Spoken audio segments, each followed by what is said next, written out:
I remember one of the first cartoons I ever watched with my dad, and this was because there was flying vehicles. This show was called The Jetsons. The Jetsons would come on about an hour after my dad got off work, and so when he arrived home, we could watch it together. This activity was one of the few bonding experiences I have with my dad. As a treat for those of you who don't know the show The Jetsons, I would like to discuss how this is impacting drivers today. Of course, the most futuristic element of the show was how George Jetson got to work. George got to work each day by driving his own personal flying vehicle. A contraption with a large glass windshield and roof that allowed viewers to see George and the whole family as they flew from one location to another. Well, now it is 2016 and the idea of a flying personal vehicle is still not a reality, but perhaps that reality is closer than most of us think. A company called Terrafuga believes that it can have a flying car model available to the public for sale perhaps as early as 2021.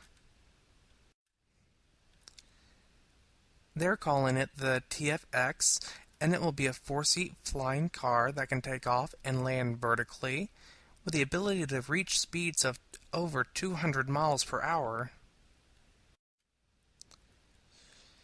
It is powered by two 600 horsepower engines, which are connected to folding propellers that extend off of each side of the vehicle.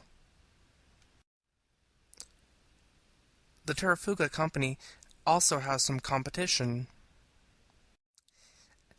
A competitor's model, called the GF7, uses an electric motor to propel the vehicle when it is on the ground, and a 3,500-pound thrust jet engine to allow it to reach max speeds of 550 miles per hour and a maximum height of 38,000 feet.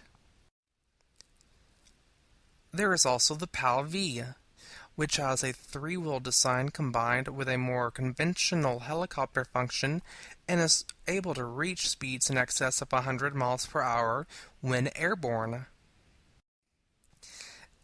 And finally, there's the Slovakian Airmobile 2.5, a flying vehicle that has already made successful test flights and which can also reach speeds above 100 miles per hour in flight. As depicted in the Jetsons, a flying car was not able to become a reality by the year 2000, but we may soon be looking up in the sky and seeing our neighbors winking their way to work just like George did.